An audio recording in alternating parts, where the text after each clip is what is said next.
Allahumma salli ala sayyidina Muhammad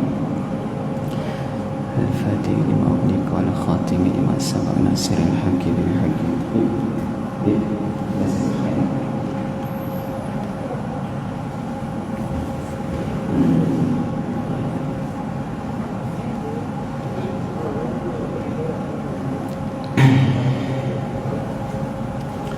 Allahumma salli ala sayyidina Muhammad al-fatih lima ughliqa wal khatimi lima sabaq nasiril haqqi bil haqqi wal hadi ila siratikal mustaqim wa ala alihi wa sahbihi haqqa qadrihi wa miqdarihi al-azim.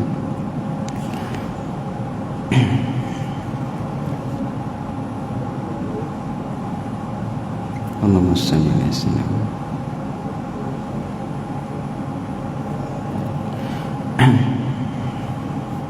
wasta'inu bis sabri was salah innallaha ma'as sabirin.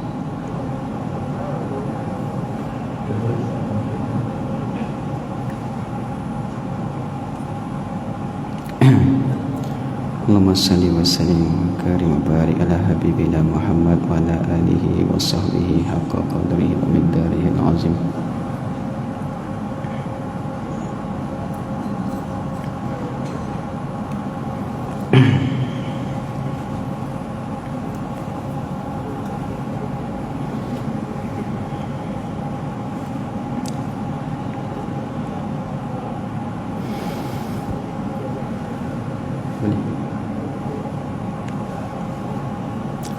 Bismillahirrahmanirrahim. Assalamualaikum warahmatullahi wabarakatuh. Alhamdulillahilladzi syarrafana bidhilli syahri Ramadan alladzi anzalta fihi al-Qur'an wal malaikatu waruhul kiram. Wassalatu wassalamu ala sayyidil mursalin wa ala alihi wa sahbihi wa man tabi'ahum bi ihsanin ila yaumiddin. Allahumma arhamna wa barik lana fi syahri Ramadan. Ya Allah, rahmati kami dan berkati kami pada bulan Ramadan. Wa tawil a'marana wa afina min kulli waba wal bala bi barakati syahri Ramadan. Ya Allah, beri kami keafiatan dan kesihatan dan jauhi kami daripada bala dan wabak virus dengan berkat datangnya bulan Ramadan 1443 Hijriah. Allahumma hasin akhlaqana bijahi Ramadan. Ya Allah, perbaikilah akhlak kami, tingkah laku kami dan ahwal amalan kami dengan berkat kemuliaan Ramadan. Waj'al siyamana hadha mutabi'atun li jami'i siyamul ladzi sama bi nabiyina Muhammad sallallahu alaihi wasallam. Jadikan puasa kami ya Allah pada hari ini semalam dan sampailah berakhirnya Ramadan ini mengikuti puasa yang dipuasakan oleh baginda Nabi kami Muhammad sallallahu alaihi wasallam. Alhamdulillah, tuan-tuan, puan-puan dirahmati Allah. Syukur kita kepada Allah kerana hari ini kita sudah masuk puasa yang kelima, alhamdulillah. Dan bersyukur kita pada Allah atas nikmat iman dan nikmat Islam. Yang kedua nikmat itu paling nikmat, Masya Allah, lebih nikmat, lebih indah daripada segala-galanya, Masya Allah. Dan semuanya diperolehi berkat Nabi kita Muhammad sallallahu alaihi wasallam. Dan yang saya hormati sahabat saya seasri kita, Masya Allah, yang jemput saya kuliah Tazkirah Ramadan pada hari ini, Masya Allah. Dan Tuan Imam dan pengerusi masjid serta AJK dan seluruh yang hadir yang mendengar kuliah pada hari ini. Semoga kita dinaungi dengan rahmat berkat Ramadan, dinaungi dengan ridha Allah berkat rahmat Ramadan, dan kita sentiasa berniat di dalam niat semata-mata untuk mencari ridha Allah, mendekatkan diri pada Allah dan memahami akan ilmu Allah dan sentiasa ingin beribadah kepada Allah Subhanahu wa taala. Nawaitul i'tikaf fi hadzal masjid lillahi taala, sahaja kita beriktikaf dalam masjid ini kerana Allah Subhanahu wa taala. Tajuk yang saya ingin kongsikan hari ini berkenaan tentang rahsia surah Al-Kahfi dan suratul Isra. surah yang ke-17 dan surah yang ke-18 yang ada dalam Quran. Surah ini masya-Allah, surah ini masya-Allah tabarakallah, surah yang bersama lebih kurang 11 muka surat kedua-duanya. Cuma bezanya surah Isra 111 ayat, surah Al-Kahfi 110 ayat. Jadi siapa hafal itu lebih kurang sejuzuk lah dia hafal insya-Allah. Dan surah Al-Isra adalah di antara surah Al-Musabbihat.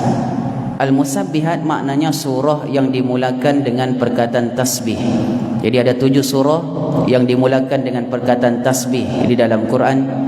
Yang pertama suratul Isra, surah ke-17, subhanalladzi asra bi'abdihi lailan minal masjidil haram ilal masjidil aqsa. Yang kedua surah Al-Hadid, surah ke-57, sabbaha lillahi ma fis samawati wal ard wa huwal azizul hakim. Maha suci Allah yang bertasbihlah kepada Allah Ta'ala setiap makhluk di langit dan di bumi.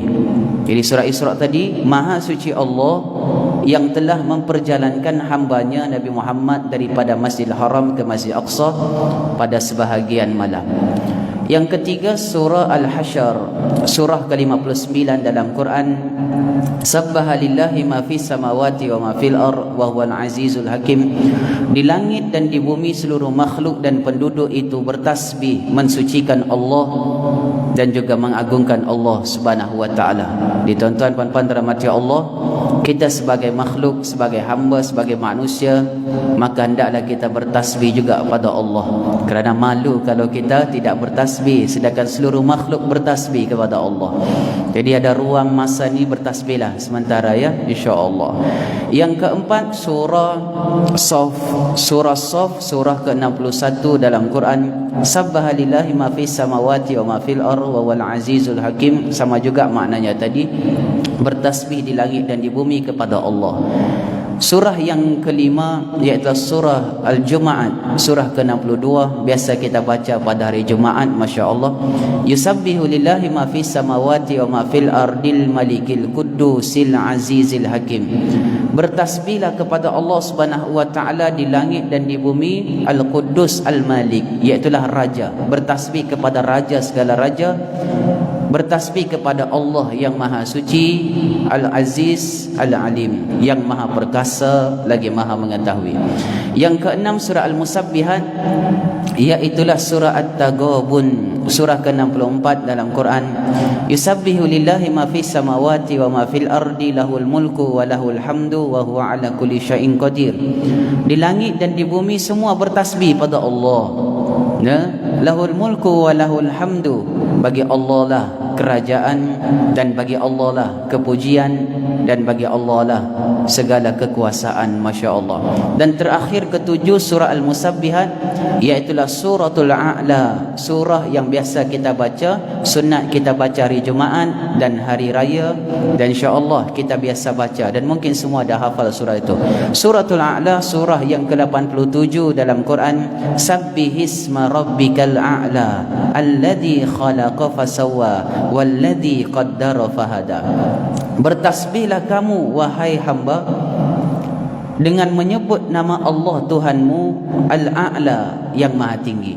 Jadi di sini ada fi'il amar, ada fi'il madi, ada fi'il mudhari, dan lafaz mufradnya iaitulah masdarnya, iaitulah pada perkataan suratul Isra, subhanah. Jadi nak bertasbih pada Allah, ucap subhanallah. Itu ya, insya-Allah binillah termasuk di kan orang yang sentiasa bertasbih pada Allah.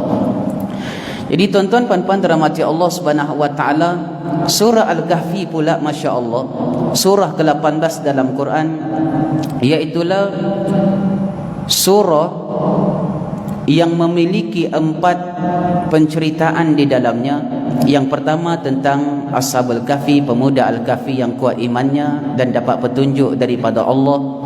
Yang kedua cerita tentang 2 pekebun, satu yang beriman pada Allah, satu lagi yang kafir yang tidak beriman pada Allah. Yang ketiga cerita pasal 2 nabi. Yang pertama Nabi Musa alaihi salam, yang kedua adalah Nabi Khidir alaihi salam. Kedua nabi yang diberikan ilmu syariat yang seorang lagi mendapatkan ilmu hakikat. Nabi Musa dapat ilmu Taurat, ilmu yang tertulis, tapi Nabi Khidir mendapat ilmu yang tidak tertulis, iaitulah ilmu laduni yang langsung daripada Allah Subhanahu wa taala, yang mengetahui kenapa dia buat itu semua kehendak daripada Allah Subhanahu wa taala. Jadi Nabi Musa mengetahui tentang ilmu Allah, adapun Khidir mengetahui tentang kehendak Allah. Antara ilmu Allah dan kehendak Allah, kedua-duanya luar biasa. Musa dapat Taurat, dapat wahyu, adapun Khidir dapat ilmu laduni. Jadi kedua-duanya daripada Allah Subhanahu wa taala. Jika digabungkan kedua-duanya, insya-Allah orang ini memiliki masya-Allah makrifat yang luar biasa dan memiliki ilmu zahir dan batin, insya-Allah ilmu yang Allah Ta'ala ridho, yang menyebabkan dia semakin dekat cinta, kasih dan rindu kepada Allah Subhanahu wa taala. Yang keempat, cerita tentang Zulkarnain. Zulkarnain seorang raja yang diberikan kekuasaan luar biasa. Apa saja dia mahukan semuanya Allah berikan, masya-Allah tabarakallah. Betul ya? Jadi keempat-empat ni dicerita dalam Al-Kahfi, tapi asbabun nuzul surah Al-Kahfi, sebab-sebab turunnya surah Al-Kahfi itu, iaitulah datang seorang, ada beberapa orang, bukan seorang, Ahlul Kitab dan juga orang-orang Quraisy ingin bertanyakan soalan kepada Nabi Muhammad sallallahu alaihi wasallam. Mereka datang bertemu Rasulullah. Ya Muhammad, jika benar engkau seorang nabi, maka ceritakan kepada kami tentang 3 perkara. Maka jika engkau tahu, benar engkau seorang nabi. Tapi jika engkau tidak tahu, engkau hanya mendakwa engkau nabi padahal bukan. Apa dia? Yang pertama ditanya Nabi sallallahu alaihi wasallam tentang Ashabul Kahfi, pemuda yang ditidurkan di dalam satu tempat, namanya adalah gua. Yang kedua tentang Zulkarnain, seorang raja yang boleh memerintah timur dan barat. Yang ketiga tentang ruh. Tentang ruh, maka bila ditanya Nabi tentang 3 perkara, Nabi SAW kata, saya akan beritahu kepada kamu nanti. Tapi Nabi tidak sebut insya-Allah. Maka turun ayat suci Quran pada ayat 23 dan 24, wala taqulanna li syai'in inni fa'ilun dzalika ghadan illa ayyasha Allah wadhkur rabbaka idza nasita wa kun asa ayyahdiyani rabbi liaqraba min hadza rasyada.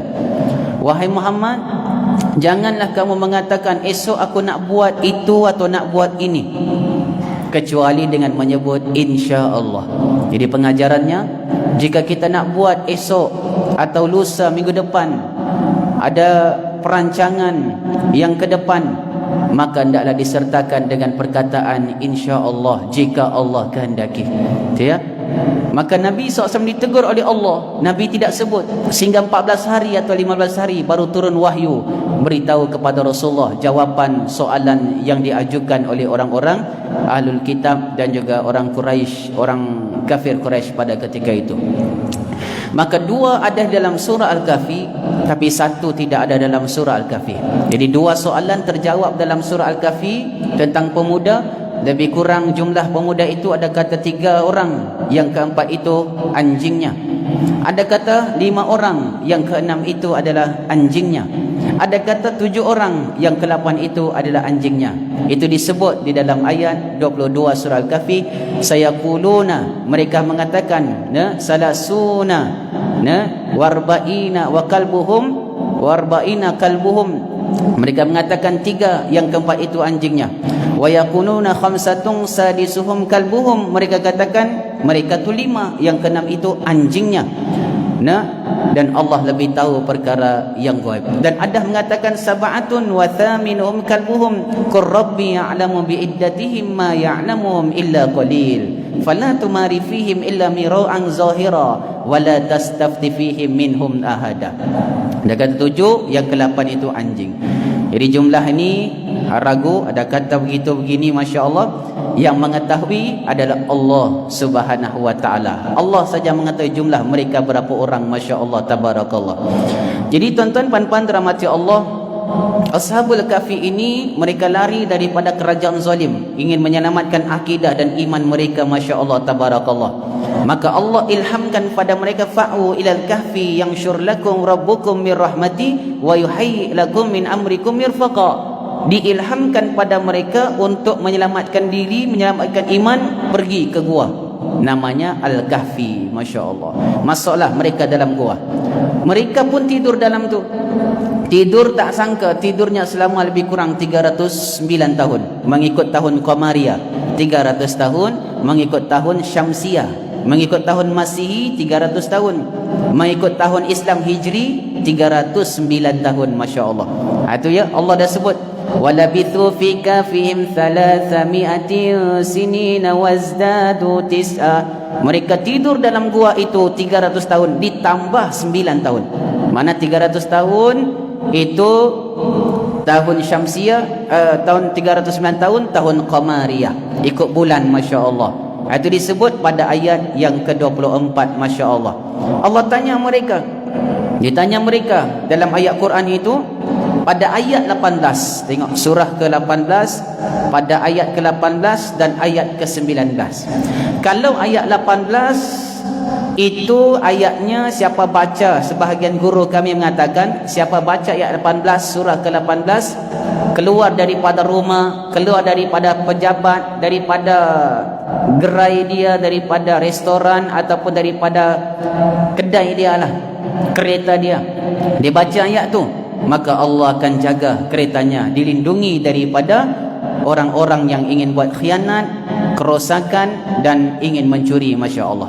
Apa ayatnya? Tuan-tuan boleh buka nanti ayat 18. Tanda wa tahsabuhum أيقاظا وهم رقود ونقلبهم ذات اليمين وذات الشمال وكلبهم باسط ذراعيه بالوسيد لو اطلعت عليهم لوليت منهم فرارا ولملئت منهم رعبا. Kamu menyangka mereka tu tidur, dada, padahal kamu menyangka mereka tu jaga, padahal mereka tu tidur. Anjingnya mengawal mereka di depan pintu, yakni pintu gua itu, sehingga kalau kamu melihat mereka, kamu akan jadi takut nak lari. Takut dengan Ashabul Kahfi. Masya Allah. Dada? Sebab satu ada anjing, kedua Ashabul Kahfi itu janggutnya sudah panjang, rambutnya pun sudah Masya Allah. Nah, kalau orang tengok ni luar biasa. Masya Allah, menakutkan dia. Masya Allah, tabarakallah.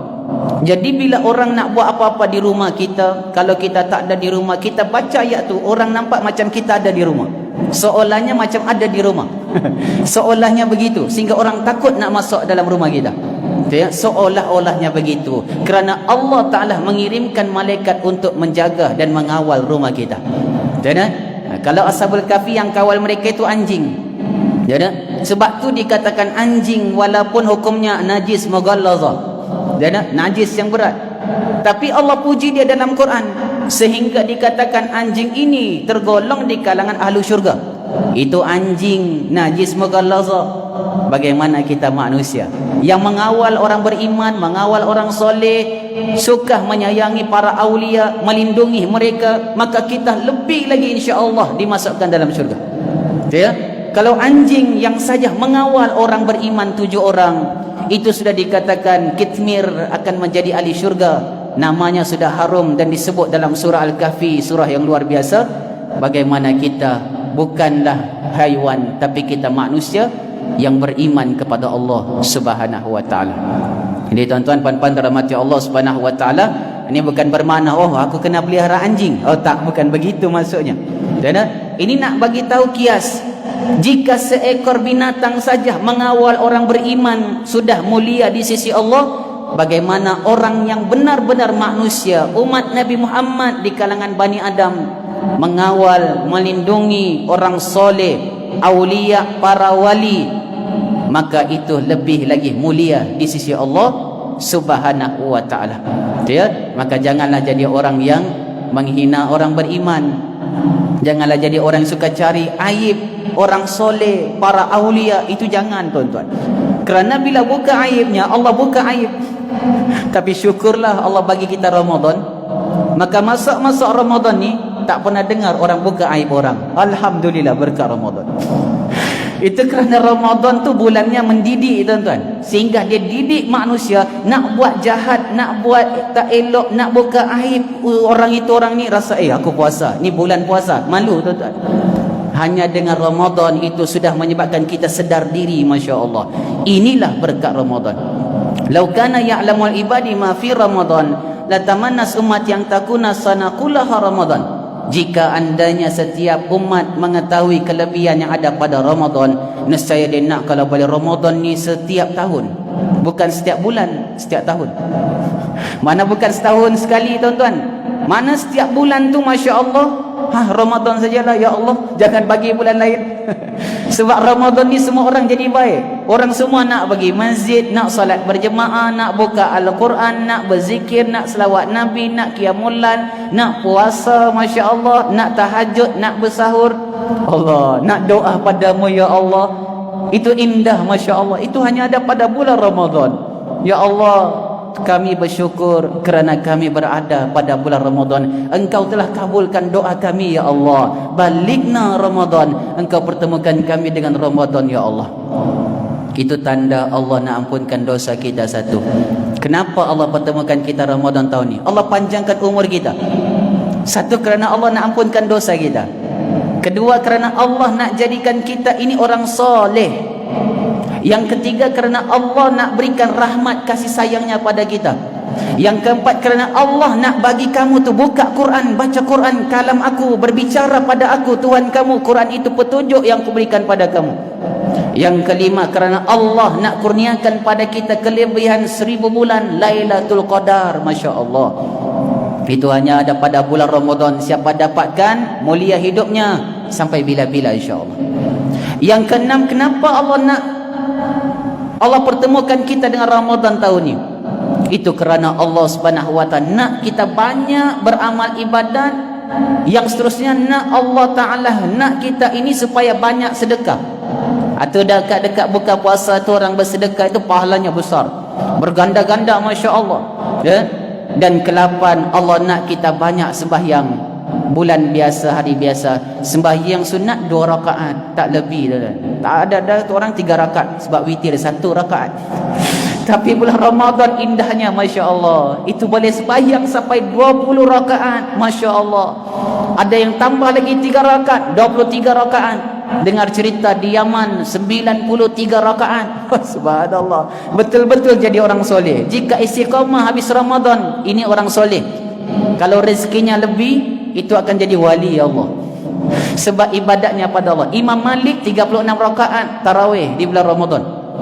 Tuan-tuan, kita alhamdulillah lah 20 rakaat ya. Kalau 36 rakaat tinggal imam dengan Tok Bilal sallallahu alaihi. Tengok belakang, Allah, dah orang pergi ambil more gitu. Subhanallah ya.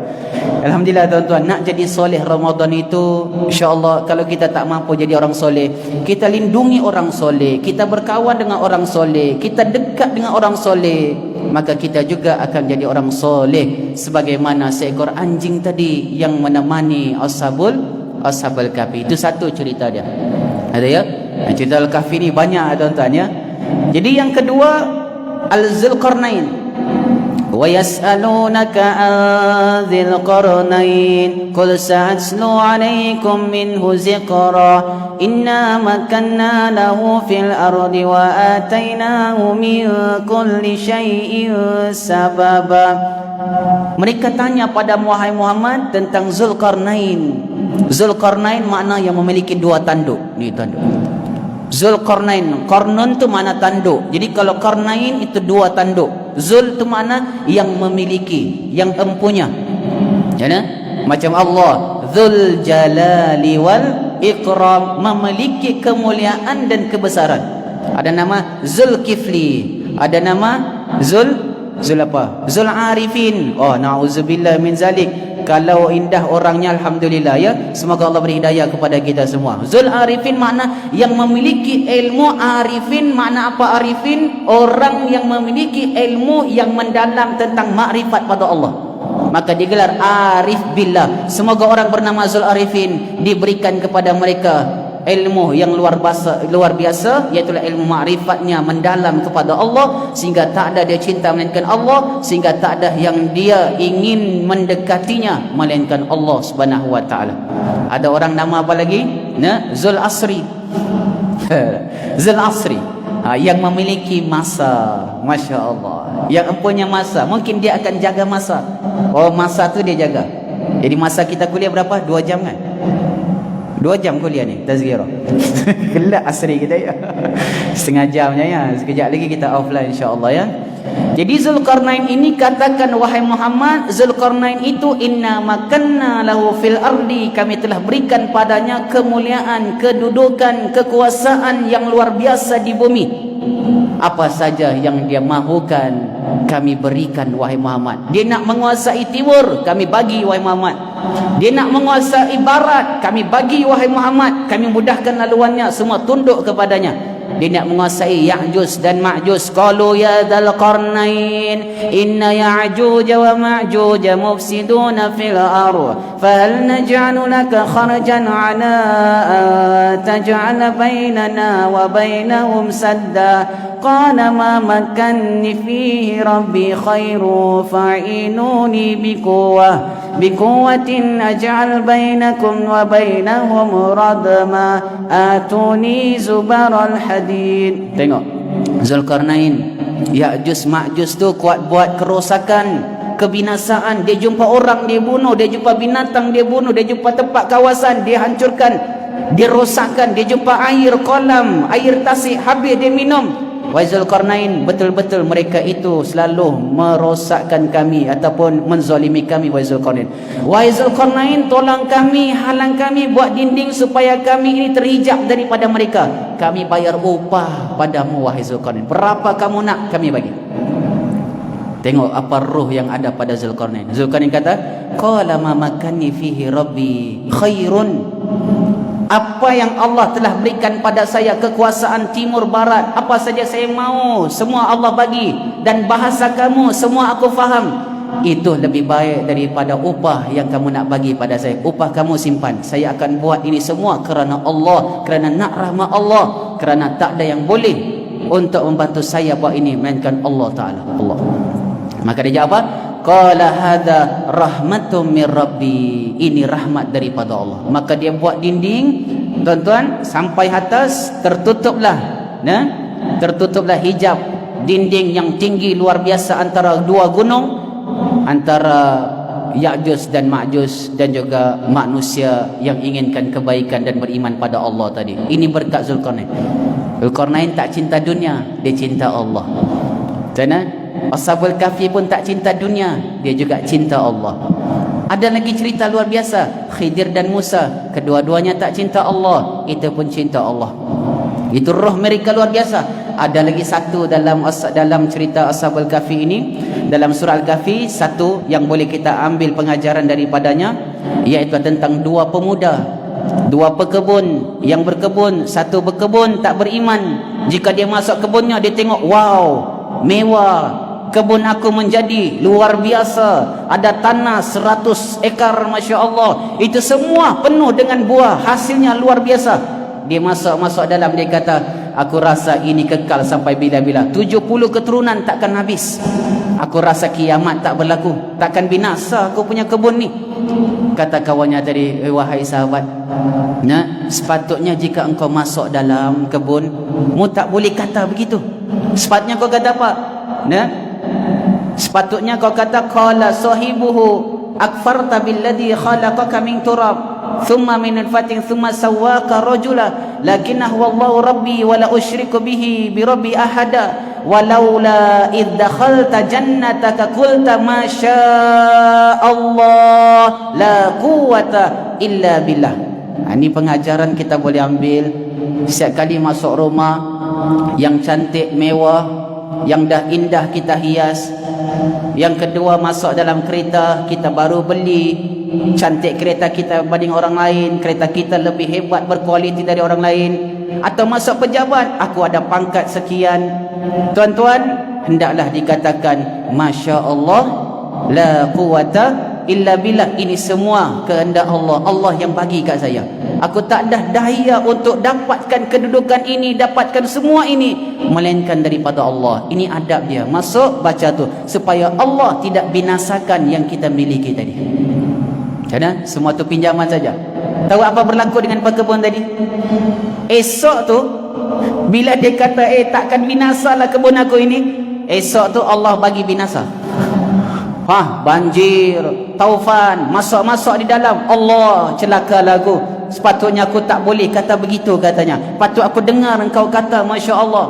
Maka kawannya kata tadi, patutnya bila engkau nak masuk ke tempat kebun kau, bacalah Masya Allah, la quwata illa billah. Ayat berapa? Ayat 39 dalam surah Al-Kahfi. Amalkan ini. Dimasuk pejabat lagi, sebut Masya Allah la quwata illa billah. Duduk kat kereta lagi, Masya Allah la quwata illa billah. Duduk dekat motor, motor dia besar daripada kita, Masya Allah la quwata illa billah. Duduk basikal, jalan basikal, basikalnya lebih hebat dari kita, Masya Allah la quwata illa billah. Masuk kedai, Allah, kedai ramai pula customer, sebut Masya Allah la quwata illa billah. Berkat yang kita miliki insya-Allah. Jika tidak, sikit-sikit Allah bagi sidraj. Na'udzubillah, itu paling takut tuan-tuan. Jadi tuan-tuan pada rahmati Allah, pemuda ini yang seorang tak ada ruh pada Allah, yang seorang ada ruh dia pada Allah. Maka rahsia surah Al-Kahfi itu terletak dalam suratul Isra pada ayat yang ke-85 berkenaan tentang ruh. Kerana ditanya 3 soalan, 2 ada dalam surah Al-Kahfi, 1 tak ada dalam Al-Kahfi, tapi duduk dalam suratul Isra, surah yang ke-17 pada ayat 85. Allah Ta'ala kata apa? Wa yas'alunaka 'anir ruh qulir ruhu min amri rabbi wa ma utitum minal ilmi illa qalila. Mereka tanya padamu wahai Muhammad tentang ruh. Jawab wahai Muhammad, ruh itu urusan Allah. Jadi Ashabul Kahfi ada ruh, hebat ruh dia, rohani dia hebat. Pemuda tadi itu ada ruh. Dia kata kalau kau nak masuk, sebut ini kehendak Allah, tiada daya dan kekuatan melainkan Allah. Ada ruh Allah, rohani dia hebat, bergantung pada Allah. Yang ketiga, Nabi Musa dan Khidir, itu ruhnya luar biasa. Yang ni kita akan cerita ada masa nanti kuliah yang kedua pula. Saya ada 2 kali kuliah sini ya, tazkirah insya-Allah. Yang keempat, Zulkarnain nak bagi upah harta dunia. Dia kata, Allah, apa yang Allah bagi pada saya itu lebih baik. Allah dahsyat, hebat mereka kata dia. Luar biasa kedudukan dekat dunia, tapi rohani dia, pautan hati dia kepada Allah luar biasa. Sebab tu luaran kita walaupun biasa-biasa, biar dalaman kita yang luar biasa. Walaupun di luar tak pakai jubah, tak pakai serban, walaupun di luar orang nampak Allah biasa-biasa, tapi dalam kalbu, dalam jiwa rohani kita sentiasa zikir, mengingati Allah, dan sentiasa kita merasakan kitalah hamba Allah. Itulah hamba Allah yang soleh insya-Allah. Tak dikenal pada luaran, tapi dalamannya Allah Maha mengenal. Masya Allah. Itulah hamba Allah yang soleh. Walaupun dia bekerja, kerjalah di mana? Jasadnya bekerja, tapi ruhnya bersama dengan Allah Subhanahu wa taala. Inilah hamba Allah yang apa saja dia buat semuanya tujuan untuk beribadat kepada Allah Subhanahu wa taala. Semoga kita tergolongkan itu insya-Allah. Amin ya rabbal alamin. Ada rezeki insya-Allah kita sambung lagi pada kuliah pada, tak ingat tarikh dia bila, nanti kita akan datang insya-Allah. Sekali lagi insya-Allah kita akan buat kesinambungan 2 surah ni insya-Allah. Sebab surah ni panjang tuan-tuan, 1 juzuk. Tapi siapa menghafal surah ni, saya yakin dan percaya roh dia hidup, rohani dia hidup. Siapa baca surah tu, siapa hafal lagilah insya-Allah ya. Nanti ada rezeki kita akan sambung lagi insya-Allah ya. Terima kasih kepada semua. Nah, semoga Ramadan ni kita jadi hamba Allah yang buka Quran, tadabbur Quran, baca Quran. Syahrul Ramadan alladzi unzila fihi al-Quran. Ni bulan Ramadan, bulan turunnya Quran, yang Allah Ta'ala jadikan Quran itu petunjuk hidayah kepada kita semua. Bukankah kita minta pada Allah 17 kali sehari, ihdinas siratal mustaqim, ya Allah beri kami petunjuk, ya Allah beri kami huda, petunjuk ya Allah. 17 kali sehari Allah jawab, hambaku, petunjuk yang kamu minta itu sudah ada dalam Quran. Ayat ke berapa? Surah Al-Baqarah, selepas Al-Fatihah, Al-Baqarah ayat 2. Alif Lam Mim Dzalikal kitabu la raiba fi huda. Itu dia. Hudal lil muttaqin. Itulah hidayah petunjuk yang kau minta. Sebab tu kalau kamu nak petunjuk, itulah petunjuknya. Apa dia? Quran. Allah jawab lagi ayat 185. Tujuan Quran ini dan tugas Quran ini apa dia? Hudal linnas syahrul Ramadan alladzi unzila fihil Quran hudal linnas wa bayyinatin minal huda wal furqan. Bulan Ramadan lah aku turunkan petunjuk yang kamu minta wahai hambaku. Itulah Quran. Dialah memberikan petunjuk kepada kamu insya-Allah dan boleh membezakan mana hak, mana batil, mana baik, mana buruk, mana betul, mana salah, mana hidayah, mana yang sesat. Itulah Quran. Tuan-tuan, dekat diri dengan Quran. Itu petunjuk yang kita minta pada Allah. Nak berbicara pada Allah, solat. Nak Allah berbicara pada kita, bacalah Quran insya-Allah. Cukup sekadar itu. Allah Ta'ala wa'alam. Wabillahi taufiq wa hidayah. Wassalamualaikum warahmatullahi wabarakatuh. Bismillahirrahmanirrahim. Alhamdulillah Rabbil Alamin. Wassalatu wassalamu ala sayyidil mursalin Sayyidina Maulana Muhammad wa ala alihi washabihi ajmain. Allahumma arhamna bil Qur'an waj'alhu lana imaman wa nura wa hudan wa rahmah. Allahumma dhakkirna minhu ma nasina wa 'allimna minhu ma jahilna warzuqna tilawatahu ana al-layli wa atrafan nahar waj'al lana hujjatan ya